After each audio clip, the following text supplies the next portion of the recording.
حي على الصلاة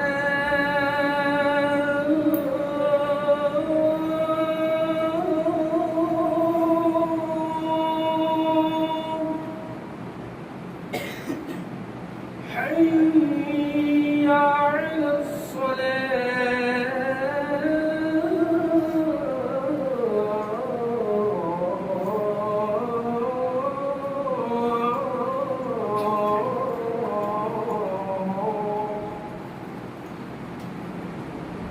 حي على الفلاح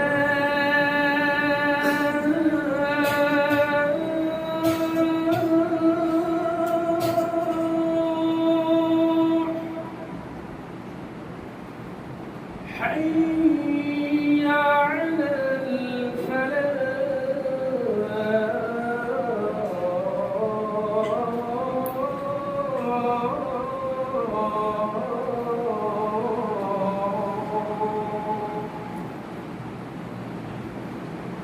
الله أكبر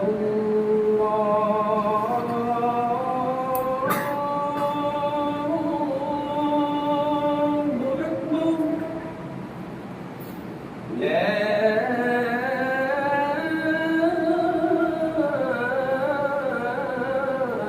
إله إلا الله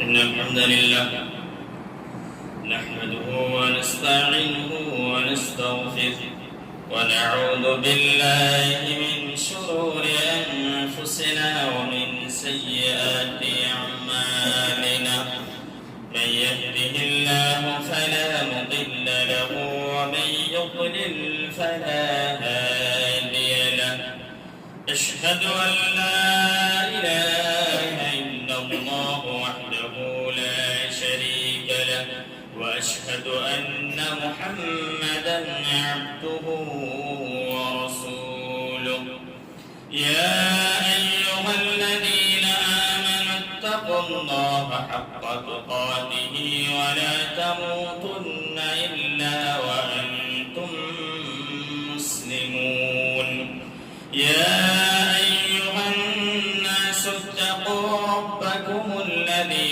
خلقكم من نفس واحدة وخلق منها زوجها وبث منهما رجالا كثيرا ونساء واتقوا الله الذي تساءلون به والأرحام إن الله كان عليكم رقيبا يا أيها الذين آمنوا اتقوا الله وقولوا قولا سديدا يصلح لكم أعمالكم ويغفر لكم ذنوبكم ومن يطيع الله ورسوله فقد فاز فوزا عظيما أما بعد فإن أصدق الكلام كلام الله وخير الهدي هدي محمد صلى الله عليه وسلم وشر الأمور محدثاتها وكل محدثة بدعة وكل بدعة ضلالة وكل ضلالة في النار أعوذ بالله من الشيطان الرجيم بسم الله الرحمن الرحيم قاف والقرآن المجيد بل عجبوا أن جاءهم فهم في أمر مريج أفلم ينظروا أإذا متنا وكنا ترابا ذلك رجع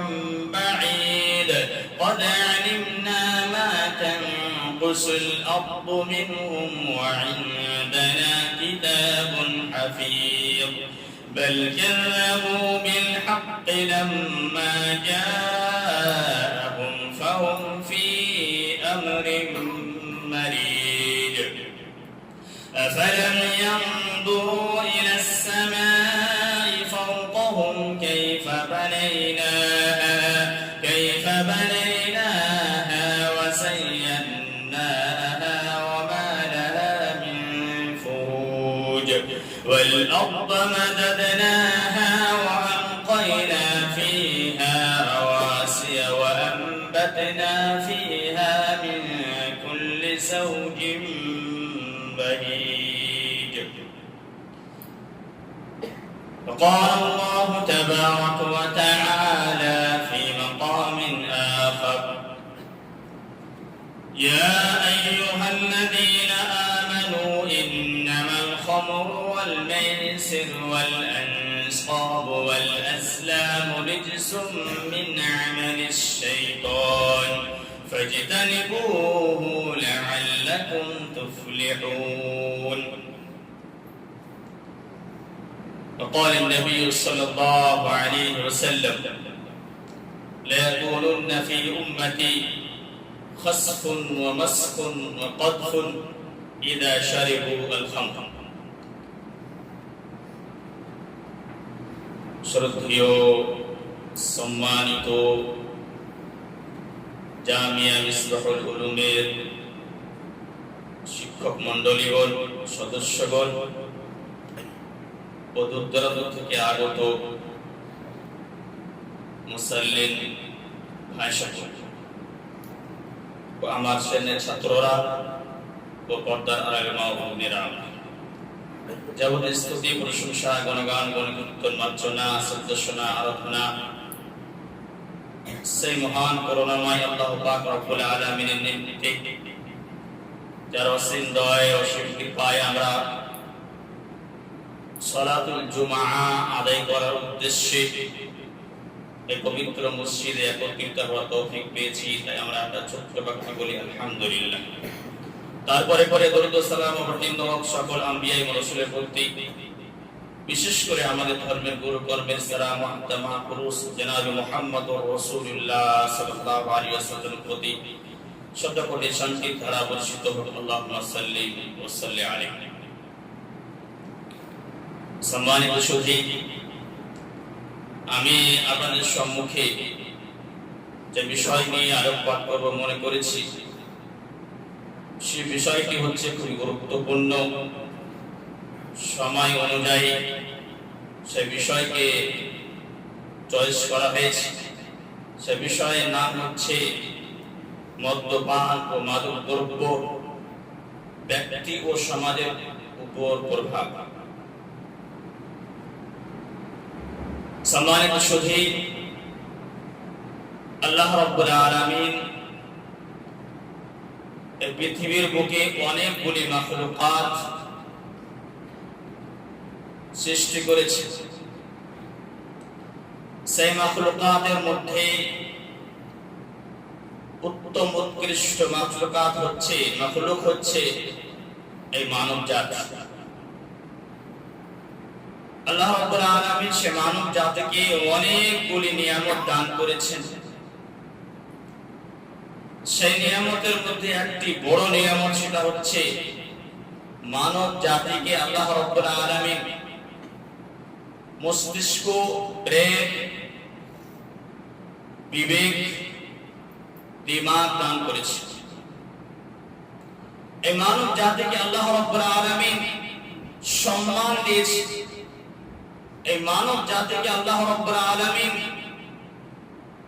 উত্তম উৎকৃষ্ট করে সুন্দর ঢাঁচাতে সুন্দর রূপ দিয়ে সৃষ্টি করেছে আল্লাহ রাব্বুল আলামিন জায়গায় জায়গায় বলেছেন ওয়ালাকাদ কাররামনা বানি আদম অন্য আয়াতের মধ্যে আল্লাহ রাব্বুল আলামিন তিনি বলেছেন লাকাদ খালাকনাল ইনসানা ফি আহসানি তাকওয়িম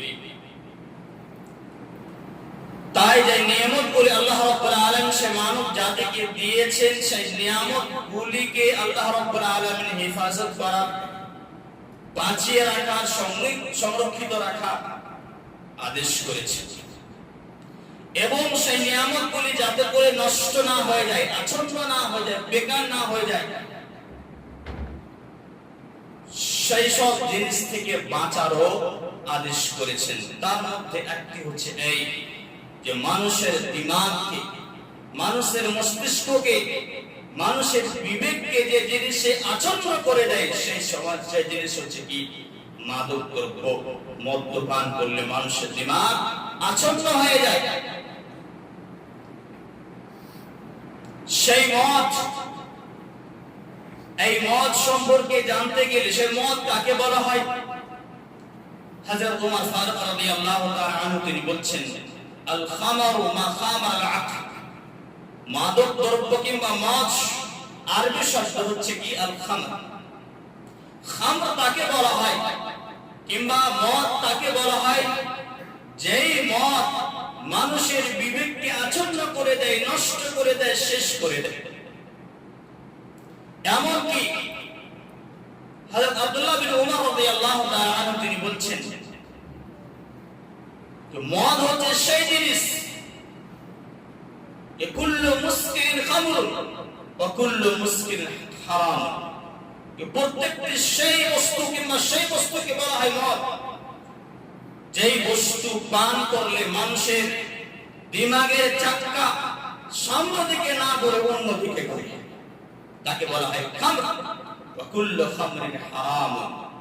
এমনকি অন্য হাদিস দেখতে গেলে বুঝতে পারবেন খামর কাকে বলা হয়। আমরা মনে করি যে যেই জিনিসে নেশা আসলে, দিমাগ ঠিক না থাকলে আমরা সেটাকে কি বলি, মদ মনে করি। জাবের বিন আব্দুল্লাহ রাদিয়াল্লাহু তাআলা আনহু হাদিসে বোঝা যায় যে মা আসকারা কাসীরুহু ফাকালিলুহু হারাম। যেই জিনিসের, যেই বস্তুর বেশি পরিমাণ পান করলে যদি মানুষের দিমাগ ঠিক না থাকে, সেই বস্তু অল্প পরিমাণ কি হারাম, অল্প পরিমাণও হারাম। এই মদ আল্লামা সাফিউর রহমান আল মুবারাকপুরি আর রাহিকুল মাহতুমের মধ্যে তিনি লিখছেন, সে আরবের অবস্থা জাহেলিয়াতের যুগে এমন ছিল যে সেই মদের অবস্থা এমন ছিল তারা পানির মতো ব্যবহার করত। ডাইনিং টেবিলে এখন যেমন আমরা পানি রাখছি, সেই সময় মদ রাখা হতো। যদি কাউরে গলায় খাবার আটকে যেত তাহলে সে পানির দ্বারা সে খাবারকে নামাতো। এই অবস্থা ছিল। রাহমাতুল লিল আলামিন বইয়ের নাম, গ্রন্থের নাম কাজী সুলাইমান আল মানসুরপুরি তিনি লিখছেন যে সেই সময়তে আরবদের অবস্থা ছিল মদ সম্পর্কে, যদি কোনো শিশু ভূমিষ্ঠ হতো তাহলে সে সময়তে সেই শিশুর মুখে মধু না দিয়ে, কোনো মিষ্টি জাতীয় সামান না দিয়ে সে সময়তে মধু দেওয়া হতো। সে সময়তে মধু দেওয়া হতো। খজুরকে চিবিয়ে না দিয়ে সে সময়তে সে মধু না দিয়ে সে সারা মদ দেওয়া হতো। এই অবস্থা ছিল। অন্য হাদিসের মধ্যে পাওয়া যায় মুসনাদ আহমদ এবং তিরমিজির হাদিসে যে মদ পান করার কারণে এত অহরহ মদ ছিল সে সময়তে, যে মদ পান করার কারণে মানুষের দিমাগ ঠিক না থাকার কারণে যে স্ত্রী এবং মেয়েকে চিনতে পারত না। এই কারণে ওমর রাদিয়াল্লাহু তাআলা আনহু নবী সাল্লাল্লাহু আলাইহি ওয়াসাল্লামকে বারবার মাশওয়ারা দিতেন, পরামর্শ দিতেন, ইয়া রাসূলুল্লাহ, ইয়া হাবিবাল্লাহ, আইয়া রাসূল সাল্লাল্লাহু আলাইহি ওয়াসাল্লাম, আপনি মানুষদেরকে বলুন বেশিরভাগ মানুষের মদ পান করে নষ্ট করছে, পয়সাকে নষ্ট করছে, নিজের সম্মানকে নষ্ট করছে। তখন মুহাম্মদ সাল্লাল্লাহু আলাইহি ওয়াসাল্লাম তিনি বলতেন, ওমর, যদি এই সমাজে এই ব্যক্তিদেরকে বলা হয় নতুন নতুন ইসলাম গ্রহণ করছে, তাদেরকে বলা হয় যে মদ হারাম হয়ে গেছে, তাদের বাড়িতে অহরহ মদ রয়েছে, তাদের অভ্যাস হয়ে গেছে। আজকে দেখছেন না পশ্চিম বাংলার মানুষ এমন দেখবেন 4 বার ভাত খায়, পান্তা ভাত, গরম ভাত, দুপুরে বৈকালে ভাতই খায়।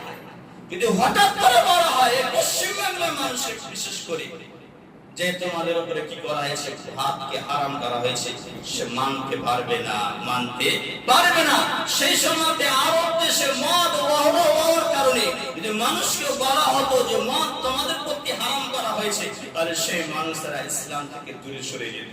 ওই কারণে আল্লাহ রাব্বুল আলামিন এই মদকে একসঙ্গে হারাম করেনি, বরং স্তরে স্তরে ধীরে ধীরে আস্তে আস্তে সেই আয়াত নাযিল করেছেন এবং শেষ আয়াত আল্লাহ রাব্বুল আলামিন নাযিল করেছেন। সুপ্রিয় মুসলিমবৃন্দ, ইনশাআল্লাহ আমরা জানবো সেসব আয়াতগুলো কি, পরস্পর আয়াতগুলো কি রয়েছে। সম্মানিত সুধী, আল্লাহ রাব্বুল আলামিন সেই মক্কাতে আয়াত নাযিল করছেন। সর্বপ্রথম আয়াত মক্কা মদ সম্পর্কে, কিন্তু হারাম বলছেন না, শেষ হারাম বলছেন না, বরং সেই মদকে একটা রিজক বলছেন। আল্লাহ রাব্বুল আলামিন তিনি বলছেন, ওয়া মিন সামারাতিন নাখিল ওয়াল আ'নাব তাত্তাখিযুনা মিনহু সাকারা ওয়া রিজকান হাসানা। এই ফলের মধ্যে দুটি ফল রয়েছে, আঙ্গুর এবং খেজুর। তাত্তাখিযুনা মিনহু সাকারা ওয়া রিজকান হাসানা, যে তোমরা সেই খেজুর থেকে, আঙ্গুর থেকে তোমরা নেশা জাতীয় দ্রব্য তৈরি করো, ওয়া রিজকান হাসানা, এবং সেটা হচ্ছে ভালো রিজক। এই আয়াতের মধ্যে আল্লাহ রাব্বুল আলামিন মদকে হারাম বলছেন না, কি বলছেন? রিজক বলছেন। কি বলছেন? রিজক বলছেন। যখন আল্লাহ নবী সাল্লাল্লাহু আলাইহি ওয়াসাল্লাম মক্কা থেকে মদিনা আসলেন, মক্কা থেকে মদিনা আসলেন, আমরা সকলেই জানি মক্কা থেকে মদিনার দূরত্ব কতটা রয়েছে, 450 কিলোমিটার। যখন নবী সাল্লাল্লাহু আলাইহি ওয়াসাল্লাম মক্কা থেকে মদিনা আসলেন, সাহাবারা ওহরাও পয়সাকে ব্যয় করছে, জুয়া খেলছে এবং মদ্যতে লিপ্ত রয়েছে, সে মদ্যপান করছে। তখন সেই সাহাবারা বলতেছেন, ইয়া রাসূলুল্লাহ, ইয়া হাবিবাল্লাহ, ইয়া রাসূল সাল্লাল্লাহু আলাইহি ওয়াসাল্লাম, আপনি সাহাবীদেরকে কিছু বলুন। তখন আল্লাহ রাব্বুল আলামিন কোরআনে আয়াত নাযিল করছেন। কি আয়াত? আল্লাহ রাব্বুল আলামিন তিনি বলছেন, ইয়াসআলুনাকা আনিল খামরি ওয়াল মাইসির কুল ফীহিমা ইসমুন কাবীর ওয়া মানাফিউ লিন-নাস ওয়া ইসমুহুমা আকবার মিন নাফইহিমা। হে নবী, আপনাকে মানুষরা জিজ্ঞেস করবে মদ সম্পর্কে এবং জুয়া সম্পর্কে। কুল ফীহিমা ইসমুন কাবীর ওয়া মানাফিউ লিন-নাস, হে নবী আপনি বলে দেন সেই মদে এবং জুয়াতে কি রয়েছে? বড় বড় গুনাহ রয়েছে। ওয়া মানাফিউ লিন-নাস, এবং মানুষের জন্য উপকার রয়েছে। এবার কি কথা? আপনি বলছেন ক্ষতি, টাকা পয়সা চলে যাচ্ছে, মদ পান করতে গেলে স্ত্রী এবং সে আপনার মেয়ে চিনতে পারছে না, দিমাগ ঠিক থাকছে না, আবার আপনি নাফা, উপকার আবার কি দিচ্ছে? যখন আপনি পড়বেন তাফসীর, পড়বেন মানাফিউ লিন-নাসের তাফসীর, আল্লামা কুরতুবী রাহমাতুল্লাহ আলাইহি তিনি লিখছেন যে মানাফিউ লিন-নাসের তাফসীর হচ্ছে এই যে সে সময়তে মানুষের পকেট থেকে পয়সা বের হতো না, আল্লাহর পথে পয়সা বের হতো না, কিন্তু যখন সেই মদ পান করার কারণে তাদের বিবেক আচ্ছন্ন হয়ে যেত, বিবেক নিঃস্ব হয়ে যেত, তাদের দিমাগ ঠিক থাকতো না, তাদের দিমাগের চাকা অন্যদিকে ঘুরতো, তখন তারা আল্লাহর পথে পকেট থেকে পয়সা অহরহ হয়ে যেত। ওই জন্য বলা হয়েছে হাদিসে কোরআনের মধ্যে, ওয়া মানাফিউ লিন-নাস, জুয়াতেও আপনার সেই মদও কি রয়েছে? উপকার রয়েছে। কিন্তু আল্লাহ রাব্বুল আলামিন বলছেন, ওয়া ইতমুহুমা আকবার মিন নাফইহিমা, কিন্তু এই জুয়াতে, এই মদে কি রয়েছে? উপকারের চাইতে অপকারটা বেশি রয়েছে, ক্ষতি বেশি রয়েছে। সুপ্রিয় মুসলিমবৃন্দ, এই আয়াতের মধ্যেও কিন্তু আল্লাহ রাব্বুল আলামিন কি বললেন না? মদকে হারাম বলে আখ্যায়িত করলেন। মনে রাখবেন, ধ্যান দিয়ে শুনবেন, যাতে করে বক্তব্যটা বুঝতে পারেন। এখন বলছে হারাম নাই, আর কিছুক্ষণ পরে বলেছে মদ হারাম করে দিয়েছে আল্লাহ রাব্বুল আলামিন, তো উল্টা বুঝবেন না। তৃতীয় আয়াত আল্লাহ রাব্বুল আলামিন নাযিল করছেন এই মদ সম্পর্কে। আল্লাহ রাব্বুল আলামিন তিনি বলছেন, ইয়া আইয়ুহাল্লাযীনা আমানু লা তাকরাবুস সালাতা ওয়া আনতুম সুকারা হাত্তা তা'লামু মা তাকুলুন। হে মুমিনা, আল্লাহ রাব্বুল আলামিনকে এক বলে বিশ্বাস করেছো, আল্লাহ রাব্বুল আলামিনকে এক বলে মেনে নিয়েছো, আল্লাহ রাব্বুল আলামিনকে এক এবং অদ্বিতীয় বলে মেনে নিয়েছো, তোমরা শুনো, লা তাকরাবুস সালাতা ওয়া আনতুম সুকারা, তোমরা নেশার অবস্থায় নামাজের নিকটবর্তী হইও না, হাত্তা তা'লামু মা তাকুলুন, ততক্ষণ পর্যন্ত যতক্ষণ না তোমাদের বিবেক আসবে, ফিরে আসবে, ততক্ষণ পর্যন্ত নামাজের নিকটবর্তী হইও না। এটা হচ্ছে আয়াত, তৃতীয় আয়াত। এই আয়াতের মধ্যে আল্লাহ রাব্বুল আলামিন কি বললেন, নামাজের নিকটবর্তী হয়ো না যখন তোমরা নেশা অবস্থায় থাকবে। হাদিস কি? হাদিস হচ্ছে এই যে একজন আনসার সাহাবী বড় বড় সাহাবীকে দাওয়াত দিয়েছিলেন। আব্দুর রহমান বিন আউফ, আলী রাদিয়াল্লাহু তাআলা আনহু এদেরকে দাওয়াত দিয়েছিলেন, নিমন্ত্রণ করেছিলেন। যেহেতু সে সময়তে মদ হারাম হয়নি, কবরে আনতা হারামাল খামর, দাওয়াত দিয়েছিলেন শরাব এবং মদ হারাম হওয়ার আগে পূর্বে। বৃষ্টি পড়ছে, মাশাআল্লাহ বসে মজা করে মদ পান করছে। মাগরিবের সালাতের আযান হচ্ছে, নামাজ পড়তে হবে তো হবে না, নামাজ পড়তে হবে। সে সময়তে আলী রাদিয়াল্লাহু তাআলা আনহু ইমামতি করছেন। সূরা ফাতিহা আলহামদুলিল্লাহ গায়রুল মাগদুবি আলাইহিম পর্যন্ত ঠিক পড়লেন, কোনো অসুবিধা নেই। সূরা কাফিরুন শুরু করেছেন, কুল ইয়া আইয়ুহাল কাফিরুন লা আ'বুদু মা তা'বুদুন, লা আ'বুদু মা তা'বুদুন এর জায়গাতে যেহেতু তার আর দিমাগ ঠিক নাই, মদ পান করেছিল সেই বৈঠকে বসে, সেই মজলিসে বসে তার দিমাগ শেষ হয়ে গেছে, তখন সে বলতেছে আ'বুদু মা তা'বুদুন। একদম পুরো উল্টো।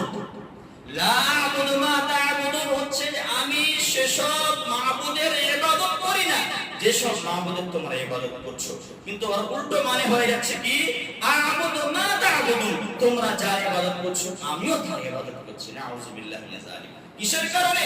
এই নেশার অবস্থা হওয়ার কারণে, সেই নেশাতে মাস্ত হওয়ার কারণে সেই সাহাবী রাসূল আলী রাদিয়াল্লাহু তাআলা আনহু খুব বড় মাপের সাহাবী, জামায়াতুন নবী সাল্লাল্লাহু আলাইহি ওয়াসাল্লামের তিনি ইমামতি করছেন। নেশার অবস্থায় থাকার কারণে তিনি কি করছেন? উল্টো পাল্টা কোরআনের আয়াত পড়ছেন। বলে কারণে আল্লাহ রাব্বুল আলামিন কোরআনের আয়াত নাযিল করছেন কি ইয়া আইয়ুহাল্লাযীনা আমানু লা তাকরাবুস সালাতা ওয়া আনতুম সুকারা, হে মুমিনেরা তোমরা নেশার অবস্থায়, মাতলামির অবস্থায় তোমরা নামাজে কি হয় না, নিকটবর্তী হয় না। হারাম করলেন না। এই আয়াতের মধ্যে আল্লাহ রাব্বুল আলামিন শরাব মদকে কি করলেন না, হারাম বলে আখ্যায়িত করলেন। চতুর্থ আয়াত, যে আয়াতের মধ্যে আল্লাহ রাব্বুল আলামিন শেষ ভাবে একদম নিষিদ্ধ করে দিয়েছেন মদকে, সেই আয়াতটি হচ্ছে এই আল্লাহ রাব্বুল আলামিন তিনি বলছেন ইয়া আইয়ুহাল্লাযীনা আমানু ইন্নামাল খামরু ওয়াল মাইসিরু ওয়াল আনসাবু ওয়াল আজলাম রিজসুম মিন আমালিশ শাইতান ফাজতানিবুহু লাআল্লাকুম তুফলিহুন। হে মুমিনেরা, আল্লাহ রাব্বুল আলামিনকে এক করে বিশ্বাস করেছো তোমরা শোনো, ইন্নামাল খামরু নিশ্চয় মাদক, নিশ্চয় মদ, ওয়াল মাইসিরু এবং জুয়া, ওয়াল আনসাবু এবং সেই প্রতিমা পূজা, ওয়াল আজলাম ভাগ্য পরীক্ষা, লটারিও বলতে পারেন, রিজসুম মিন আমালিশ শাইতান, এগুলো হচ্ছে সেই শয়তানের আমল, শয়তানের কর্ম। ফাজতানিবুহু লাআল্লাকুম তুফলিহুন, তোমরা এসব কাজ থেকে বিরত থাকো, এসব কাজ থেকে দূরে থাকো, ইনশাআল্লাহ লাআল্লাকুম তুফলিহুন, তোমরা অবশ্যই দূরে থাকলে তোমরা সাকসেসফুল হবে, তোমরা কামিয়াব হবে, তোমরা সফলকাম হবে। এর আগেও বলেছি যদি আল্লাহ রাব্বুল আলামিন লাআল্লাহ শব্দ ব্যবহার করেন তার মানে হচ্ছে অবশ্যই। কিন্তু যদি মানুষ আমরা সেই লা ইলাহা ইল্লাল্লাহ লাআল্লাহ শব্দ ব্যবহার করি, ওদের সন্দেহ যুক্ত আছে, হতেও পারে বা না হতে পারে। এই আয়াত হচ্ছে কি সেই আয়াতের মধ্যে আয়াত আল্লাহ রাব্বুল আলামিন শেষ হারাম বলছেন, মদকে হারাম বলে আখ্যায়িত করছেন। আপনারা হাদিস শুনেছেন কখন এই আয়াতটি নাযিল হলো। আনাস রাদিয়াল্লাহু তাআলা থেকে বর্ণিত, তিনি বলছেন আমি সে সময়তে মদ ঢালছিলাম, বড় বড় সাহাবারা সে মদ পান করছিলেন, তাদের বাড়িতে বড় বড় মদকে মদ রাখা ছিল। সে সময়তে যেহেতু মদ হারাম হয়নি, হারাম না হলে সবাই রাখবে, কিন্তু ক্ষতি হচ্ছিল সব জানছে। অনেক সাহাবারা ছেড়েও দিয়েছিলেন সেই মদ হারাম হওয়ার আগে, শেষ হারাম হওয়ার আগে সেই সাহাবারা জানতে পারছিলেন যে টাকা পয়সা শেষ হয়ে যাচ্ছে, মানুষের দিমাগ ঠিক থাকছে না, মানুষের শরীর ঠিক থাকছে না, তাদের মন ঠিক থাকছে না। ওই কারণে সেই সাহাবারা কি করেছিলেন, আগে ছেড়ে দিয়েছিলেন। সেই সাহাবারা বড় বড় সাহাবা এক মজলিসে বসে রয়েছেন, আল্লাহ রাব্বুল আলামিনের তরফ থেকে ঘোষণা করছেন, এক ঘোষণা যে আল্লাহ রাব্বুল আলামিন কোরআনে আয়াত নাযিল করেছেন ইন্নামাল খামরু ওয়াল মাইসিরু ওয়াল আনসাব ওয়াল আসলাম রিজসুম মিন আমালিশ শাইতান ফাজতানিবুহু লাআল্লাকুম তুফলিহুন। এক ঘোষণা দিচ্ছেন আল্লাহ রাব্বুল আলামিন মদকে হারাম করে দিয়েছেন। তখন সেই সাহাবীদের অবস্থা শুনবেন তো মাথা খারাপ হয়ে যাবে। আজকে আমরা বলছি, প্রত্যেক জুমাতে বলছি, প্রত্যেক দিন ক্লাস দিচ্ছি, আমরা এমন কি যে বড় বড় জালসা করে আসছি, মানুষ শুনছে, এক কান দিয়ে শুনে আবার অন্য কান দিয়ে বের করে দেন। সেই সাহাবীদের কথা শুনুন, আপনার দিমাগ ঠিক থাকবে না। সেই সাহাবীদের মধ্যে কেউ মদ পান করে নিয়েছিলেন, কেউ গিলাসে ঢেলেছিলেন, কাউরে বাতাসের মোটকে মদ ছিল। তাদের অবস্থা এমন হয়ে গেছিল, যারা সেই মদ পান করে নিয়েছিলেন তাদের মুখে হাত ধরে বমি করে ফেলে দিচ্ছেন। সেই সাহাবীদের অবস্থা এমন ছিল, যারা সেই মদ গিলাসে ঢেলে দিয়েছিলেন সেই মদ গিলাসকে ছুঁড়ে ফেলে দিচ্ছেন। যাদের সাহাবীদের বাড়িতে সেই মোটকে মদ ছিল, মোটককে ভেঙে ফেলে দিচ্ছেন। সে সময় মদিনার গলিগুলো এমন হয়েছিল, কি হয়েছিল, সেই মদিনার গলি দিয়ে স্রোত হচ্ছিল মেঘের পানিতে, আসমানের পানিতে না, বরং সেই মদগুলো স্রোত হচ্ছিল, মদগুলো স্রোত হচ্ছিল। শুধুমাত্র আল্লাহ রাব্বুল আলামিন হারাম বলে আখ্যায়িত করেছেন সেজন্য। এটা হচ্ছে শেষ আয়াত। এরপরে আল্লাহ রাব্বুল আলামিন কোনো চান্স রাখেননি, কোন আদেশ দেননি, এক ফোঁটাও আমাদের জন্য আর কোন সেই মদ জাতীয় জিনিস আমাদের জন্য আর জায়েজ নেই। একটা ঘটনা শুনলে বুঝতে পারবেন, একটি ঘটনা শুনলে বুঝতে পারবেন। আল্লামা ইবনে হাজার রাহমাতুল্লাহ আলাইহি তার কিতাব আন-নিসাবা ফি তাময়িজ সাহাবা সেই বইয়ের মধ্যে, সেই গ্রন্থের মধ্যে সেই ঘটনাটি নিয়ে এসেছে। একজন সাহাবী কুদামা বিন মাদউন রাদিয়াল্লাহু তাআলা আনহু, তার বয়স অনেক ছিল, বলা হচ্ছে কমসে কম 80 পর্যন্ত বয়স ছিল। নবী সাল্লাল্লাহু আলাইহি ওয়াসাল্লাম যুগ দেখেছিলেন, আবু বকর সিদ্দিক রাদিয়াল্লাহু তাআলা আনহু যুগ দেখেছিলেন, ওমর রাদিয়াল্লাহু তাআলা আনহু যুগ দেখেছিলেন। ওমর রাদিয়াল্লাহু তাআলা আনহুর যুগে সেই ব্যক্তি এমন অবস্থা, তার বলা হয়েছে তার অনেক রোগ ছিল, 20টা মতো রোগ ছিল। একদিনের অবস্থা এমন হয়ে গেছে, তার অবস্থা অচল হয়ে গেছে, আর সে সহ্য করতে পারছে না। আরো সাহাবীরা ছিলেন, পরামর্শ দিলেন, আপনার বাড়িতে তো মদ রাখা আছে, আর মদ পান করলে একটু আরাম পাবেই, পাবে না? সে সময় ডাক্তার তো ব্যবস্থা নেই যে ফোন করলে চলে আসবে বাড়িতে, সে সময় ডাক্তার পাওয়া যাচ্ছে না। বলছে অন্য সাহাবীরা বললেন, মদ পান করুন, একটু আরাম পাবে। সে সময় সেই সাহাবী তার ছেলেরা কি করেছিলেন, অল্প মদ পান করিয়ে দিয়েছে। যেহেতু মদ হারাম হয়ে গেছে, আর কোনো চান্স নাই। এই ঘটনার কথা ওমর রাদিয়াল্লাহু তাআলার কাছে পৌঁছায়। ওমর রাদিয়াল্লাহু তাআলা সেই ব্যক্তিকে ডেকে পাঠায়। ওমর রাদিয়াল্লাহু তাআলার কাছে যেতে পারছেন না, চলাফেরা করতে পারছেন না, 80 বছর বয়স হয়ে গেছে। সেই ছেলেরা তাদের কাঁধে হাত দিয়ে সেই সাহাবী যাচ্ছেন। ওমর রাদিয়াল্লাহু তাআলা তিনি বলছেন, জিজ্ঞেস করছেন, আচ্ছা তুমি কি সত্যিকারে মদ পান করেছো? তখন সেই সাহাবী বলেছিলেন, হে ওমর রাদিয়াল্লাহু তাআলা, আমি সত্যিকারে সহ্য করতে পারছিলাম না, ওই কারণে মদ্যপান করেছি। তখন ওমর রাদিয়াল্লাহু তাআলা আদেশ করলেন যে একে 80 করা মারতে হবে। আমরা জানি যারা মদ্যপান করত, নবী সাল্লাল্লাহু আলাইহি ওয়াসাল্লামের যুগে তাদেরকে জুতো মারা হতো। আবু বকর সিদ্দিক রাদিয়াল্লাহু তাআলা আনহু যুগে 40 করা মারা হতো। আবু বকর ওমর রাদিয়াল্লাহু তাআলা আনহু যুগে 80 করা মারা হতো। এই 80 করার বিধান ওমর রাদিয়াল্লাহু তাআলা আনহু সেই ব্যক্তির উপরে জারি করলেন। আর সাহাবারা ছিলেন, কেউ ওমর রাদিয়াল্লাহু তাআলা আনহু যদি আপনি এই সাহাবীকে 80 করা মারেন, এত রোগে আক্রান্ত রয়েছে, তাহলে সেই সাহাবী তো মারা যায়। তখন সেই ওমর রাদিয়াল্লাহু তাআলা আনহু বলেছিলেন, আচ্ছা খুঁজো তো ওমর আবু বকর সিদ্দিক রাদিয়াল্লাহু তাআলা আনহু যুগে এমন কোন ঘটনা ঘটেছিল যে সেই বিধানকে বাদ দিয়ে অন্য কোন বিধান চালু করেছে? তারা বলেছিলেন যে না, এরকম কোন ঘটনা নেই। তখন আরো সাহাবীরা বললেন, ইয়া ওমর রাদিয়াল্লাহু তাআলা আনহু, আপনি কিছু সময় দিন, মোহলত দিন, কিছু সময় দিন, যাতে করে এই রোগটা কিছু আরাম হোক, তখন মারবেন, তখন সেই কোড়া লাগবে, চাবুক লাগাবেন। তখন ওমর রাদিয়াল্লাহু তাআলা আনহু বলেছিলেন, এই যে তোমরা এই মাশওয়ারা দিচ্ছ, এই পরামর্শ দিচ্ছ, সময় চাচ্ছ যে সময়ের পরে সেই ব্যক্তিকে কোড়া লাগানো হবে, চাবুক লাগানো হবে, এর মধ্যস্থলে যদি আমার মৃত্যু হয়ে যায়, আল্লাহ রাব্বুল আলামিনের নবী জনাবে মুহাম্মদুর রাসূলুল্লাহ সাল্লাল্লাহু আলাইহি ওয়াসাল্লামের হাদিস রয়েছে, আলা কুল্লুকুম রাঈন ওয়া কুল্লুকুম মাসউলুন আন রাইয়াতিহি ফাল ইমামু রাঈন ওয়া হুয়া মাসউলুন আন রায়াতিহি, যারা দেশের শাসক প্রধানমন্ত্রী হোক কিংবা সেই দেশের মালিক হোক, তাহলে সেই ব্যক্তির উপর তাকিদ করতে হবে যার নিহিতে কতগুলি মানুষ রয়েছে, সেই মানুষের দায়িত্বশীল এবং সে কিয়ামতের মাঠে দায়িত্ব সম্পর্কে জিজ্ঞেস করা হবে। যদি আল্লাহ রাব্বুল আলামিন আমাকে জিজ্ঞেস করেন, যদি আমি সেই ব্যক্তিকে কোরআন না লাগাই, তাহলে আমাকে আল্লাহ রাব্বুল আলামিন সেই কিয়ামতের মাঠে জিজ্ঞেস করবেন, আমি যদি তাকে কোরআন না লাগাই। তাহলে উমর রাদিয়াল্লাহু তাআলা কাউরি কথা মানেননি। কিছুদিন পরে সেই ব্যক্তিকে কি করা হয়েছিল? কোড়া লাগাচ্ছিল, এবং কোড়া লাগার কারণে, চাবুক লাগার কারণে সেই ব্যক্তি আরো অসুখ হয়ে গেছিল। আর কিছুদিন পরে সেই ব্যক্তি মৃত্যুবরণ করে। বড় উদ্দেশ্য এই, যখন আল্লাহ রাব্বুল আলামিন মদকে হারাম বলে আখ্যায়িত করেছেন, শেষ আয়াত নাযিল করেছেন, এরপরে এক ফোঁটাও আমাদের জন্য জায়েজ নয়, আমাদের জন্য হালাল নয়, যতই অসুবিধা হোক না কেন। আজকে আমরা আমরা উঠতে বসতে আমরা শেষ করছি, মদ পান করছি, আমরা ভয় নাই, আমাদের ভয় উঠে গেছে। আমরা এখন যে আসবে সে ইলেকশন হচ্ছে, ইলেকশনের পরে কেউ হারবে কেউ জিতবে, যে ব্যক্তি হারবে সে ব্যক্তি মনে হয় খাবে না, সে শোকে করে যাবে। কিন্তু যে ব্যক্তি জিতবে, যে ব্যক্তি সে ছোট হবে, সেই ব্যক্তি কি করবে? মনে হয় দাঁড়িয়েও মানুষেরাও, মানুষেরাও তখন আল্লাহ এবং তার রাসূল সাল্লাল্লাহু আলাইহি ওয়াসাল্লামকে ভুলে যায়।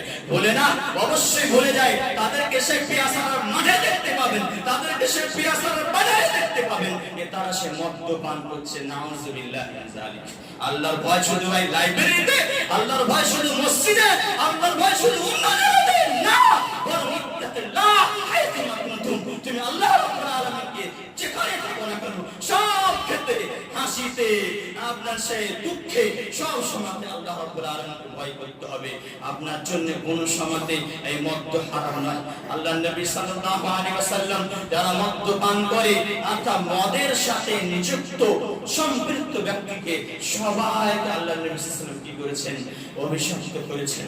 হাদিস শুনুন, হযরত আব্দুল্লাহ বিন উমর রাদিয়াল্লাহু তাআলা আনহু বর্ণিত, নবী সাল্লাল্লাহু আলাইহি ওয়াসাল্লাম তিনি বলেন, লা'নাল্লাহু আল খামর। আল্লাহ রাব্বুল আলামিন মদকে হারাম বলে, মদের উপরে কি করেছেন? লানত করেছেন, অভিশাপ করেছেন। লা'নাল্লাহু শারিবা, যে ব্যক্তি মদ্যপান করবে, যে ব্যক্তি মদ্যপান করবে তার উপরে অভিশাপ করেছেন।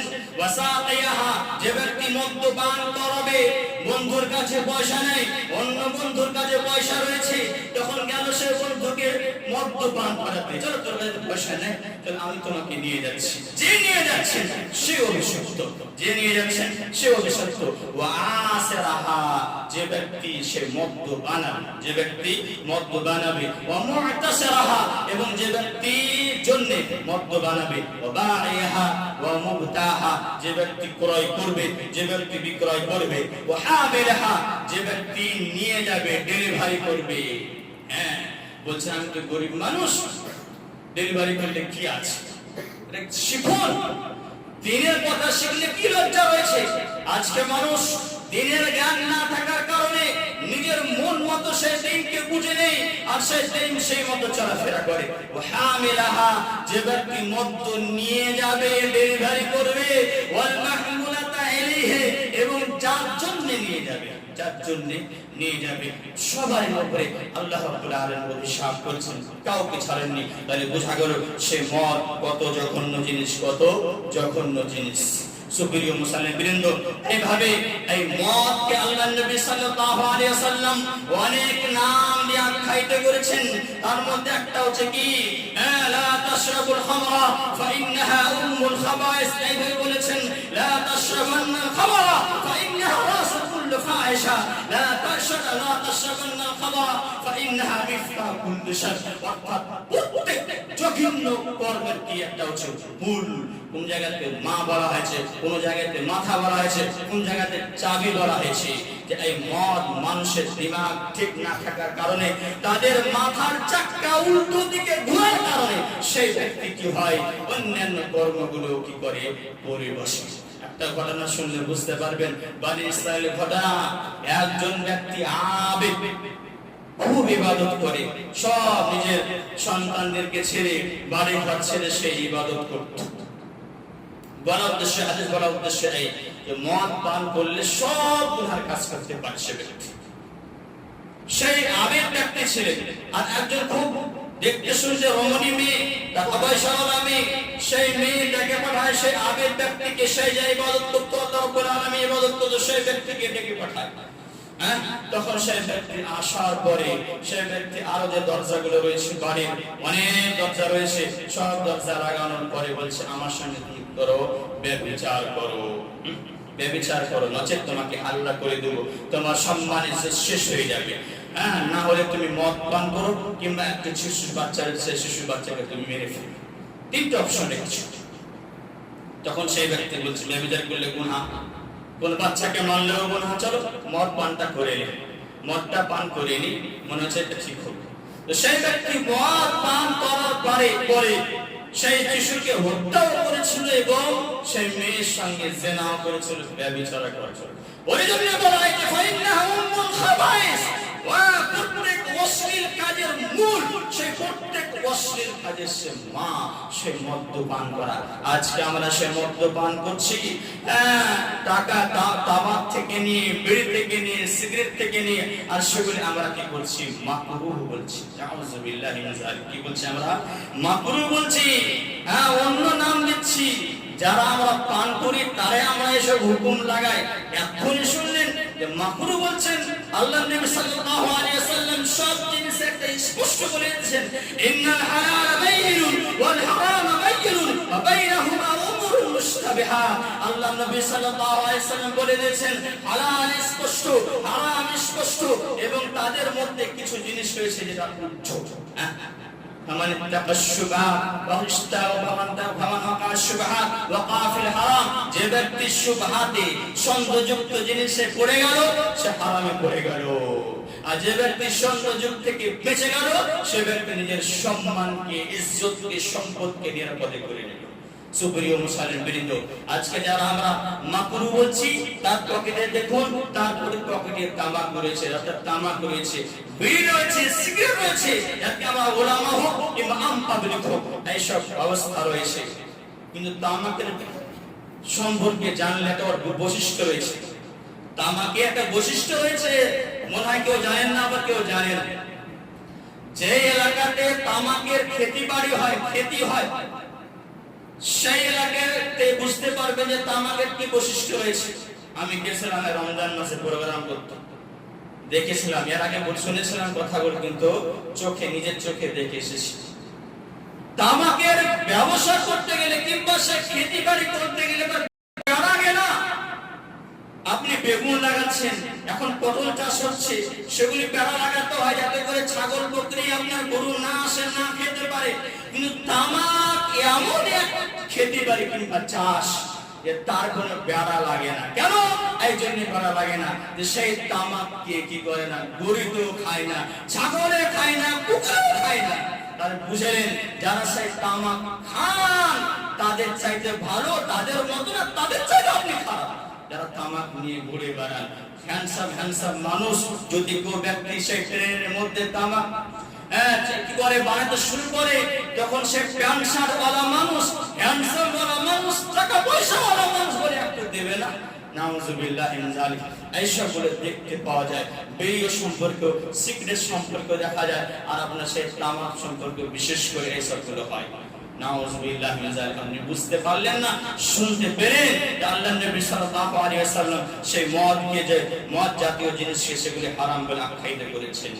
আমরা নামাজ পড়ি, গরমের সময় আসছে, এমন মুসাল্লি আমরা থাকি, এশার সালাত আদায় করি, এশার সালাত আদায় করার পরে অনেক সময় রয়েছে, মদটা পানটা করে নি, মনটা ফ্রেশ করে নি, তারপরে ফজরের আগে গোসল করে নিব, যেহেতু সেই এখন গরমের সময় কোনো অসুবিধা হবে না।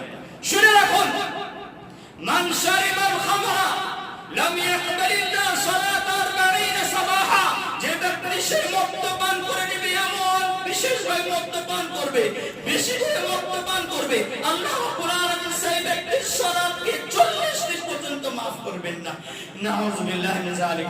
এমন মুসাল্লি পাওয়া যায় সালাত আদায় করে আপনার সামনের ওয়াক্তে, সামনের কাতারে বসে থাকে, 5 ওয়াক্তের সালাত আদায় করে। কেউ এমন পাওয়া যাবে তাহাজ্জুদ করে সেই ব্যক্তি মদ পান করে। শুনে নিন, সেই ব্যক্তির সালাত কি হবে না? আদায় হবে না। 40 দিন পর্যন্ত আল্লাহ রাব্বুল আলামিন কবুল করবেন না। এটা সত্যি কথা, এটা সত্যি কথা। আল্লাহ ইবনে কাইয়্যিম রাহমাতুল্লাহ আলাইহি তিনি বলছেন যে সত্যিকারের সেই সালাতের নেকি পাওয়া যাবে না, কিন্তু সেই ব্যক্তিকে সালাত আদায় করতে হবে। আতে কি আছে, যদি সেই ব্যক্তির সালাত আদায় হয় না, কিন্তু যদি সেই ব্যক্তি সালাত ছেড়ে দেয় ওই কারণে যে সদাই যদি সালাত আদায় না, সালাতই করব না, তাহলে সেই ব্যক্তি বড় গুনাহগার হবে। ওই কারণে বলা হয়েছে যে সেই ব্যক্তি যেন কি করে নামাজ আদায় করে, সে নামাজ আদায় করলে সেই গুনাহ থেকে গুনাহ থেকে বেঁচে যাবে। আল্লাহ ইবনে কাইয়্যিম রাহমাতুল্লাহ আলাইহি এসব করে কথা বলেছেন। তো নামাজ যদি আপনি পড়তে আসেন এত কষ্ট করে, আর মদও পান করেন, বিড়ি সিগারেট সব খান, আর বলে কি বিড়ি সিগারেট হবে না, বলেন যারা আমরা গুল খাই না, জর্দা দিয়ে পান খাই না, যদি একজন ব্যক্তিকে বেশি করে দেওয়া হয় কিংবা এক জিনিস অল্প করে দেওয়া হয়, তাহলে সেই ব্যক্তি কিন্তু দিমাগ ঠিক থাকে না। ওই কারণে সেই সব বস্তুকে বলা হয়, উল্লেখ্য যে মদ সেই সব বস্তুকে বলা হয় মাসকারা কাতিরুহু ফাকালিলুহু হারামুন। যেই বস্তুর বেশি অংশ পান করলে কিংবা খেলে কি হয়, তার দিমাগ ঠিক থাকে না, সেই বস্তু অল্প হলেও সেটা হারাম। তাহলে স্পষ্ট হয়ে গেল যে মদ হারাম।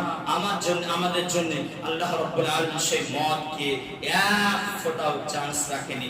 এরপরে শেষ আয়াত নাযিল হওয়ার পরে আল্লাহ রাব্বুল আলামিন এক ফোঁটাও চান্স রাখেননি। আর সেগুলি তো গুনাহ, শুনতে পেলেন আল্লাহ রাব্বুল আলামিন সকলকে আমাদের সকলকে যেন আল্লাহ রাব্বুল আলামিন সেই মাদক দ্রব্য এতে অনেক ক্ষতি রয়েছে, সে আপনার নিজেরও ক্ষতি এবং সে সমাজেরও ক্ষতি। ইনশাআল্লাহ পরে বলছি, আল্লাহ সকলকে মাঝে থাকা তৌফিক দান করেন, আমিন।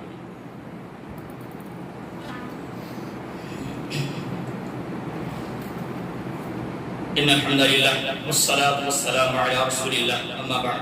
আউযু বিল্লাহি মিনাশ শাইতানির রাজীম, বিসমিল্লাহির রহমানির রহিম। এই মদ পান করলে তো শরীয়তে হারাম আছে, নিজের আপনার শরীরও খারাপ হয়ে যাবে। ডক্টরের মোতাবেক কিংবা যারা জেলে যায় শুনেছি, অনেক দোষের মুজরিম থাকে, তার গুনাহ থাকে, তার দোষ থাকে, অন্য দোষ হালকা। তো যে ব্যক্তি মদ পান করার কারণে ধরা পড়ে, তাদেরকে জেল দেওয়া হয়, তাদের বলে শুনেছি যে বেল দিতে বেশি সময় লাগে, অর্থাৎ কড়া কেস হয়, কড়া কেস হয়। এমনি একটা যে কানুনের শরীয়ত, আরেকটা যে কানুনের ফিতরত। আপনি শরাব পান করেছেন, মদ পান করেছেন, আল্লাহর কাছে দোয়া করলে হতে পারে আল্লাহ রাব্বুল আলামিন maaf করে দিবেন, কিন্তু কানুনের ফিতরত এটাই, যদি আপনি মদ পান করেছেন আপনার শরীরে রোগ হবেই হবে, রোগ হবেই হবে।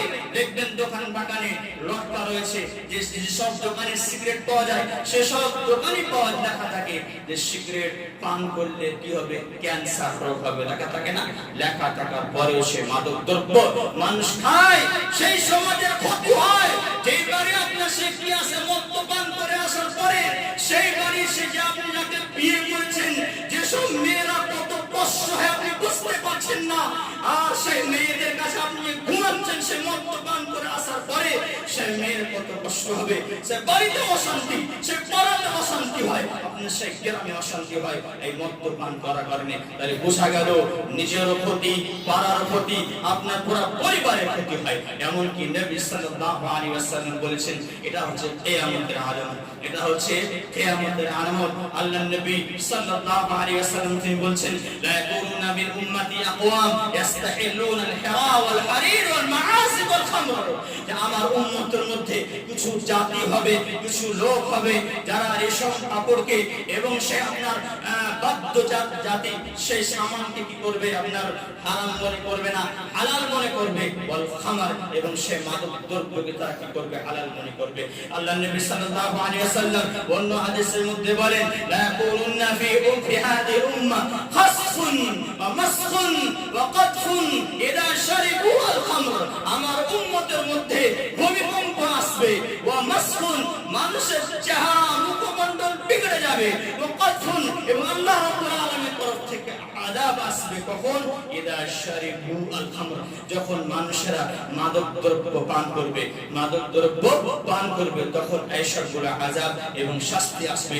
কিয়ামতের আলামতের মধ্যে একটা হচ্ছে কি, মানুষ বেশি বেশি মদ পান করবে। আল্লাহ নবী সাল্লাল্লাহু আলাইহি ওয়াসাল্লাম তিনি বলেন, ইন্না মিন আশরাতিস সাআ, ইন্না মিন আশরাতিস সাআ, কিয়ামতের আলামতের মধ্যে এই ইউরফাআল ইলম, জ্ঞান উঠিয়ে নেওয়া হবে, শিক্ষাকে উঠিয়ে নেওয়া হবে। ওয়ায়াকসুরাল জাহল, মূর্খতা বেড়ে যাবে।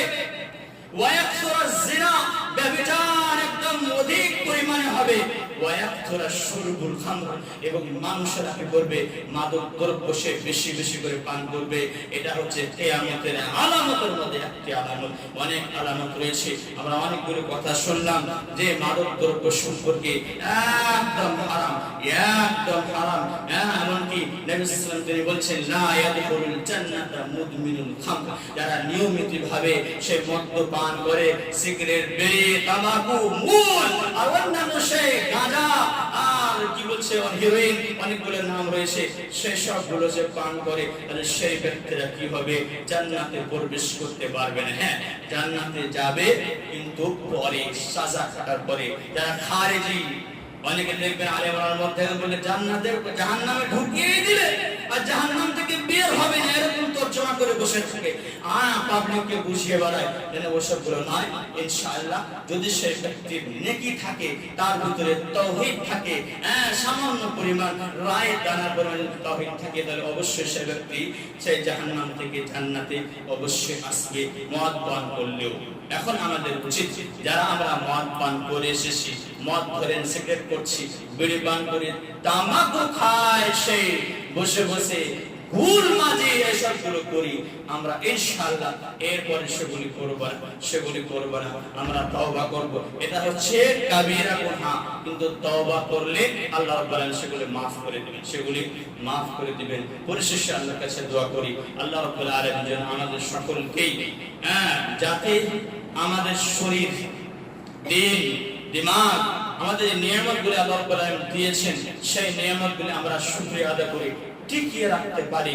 আল্লাহ যেন তৌফিক দান করেন, বিশেষ করে আমাদের সেই মদ থেকে বাঁচতে পারি, যাতে করে আমরা অন্যান্য আরো খারাপ কাজ থেকে বাঁচতে পারি। এই তৌফিক দান করেন, আমিন। ওমা আলাইনা ইল্লাল বালাগ।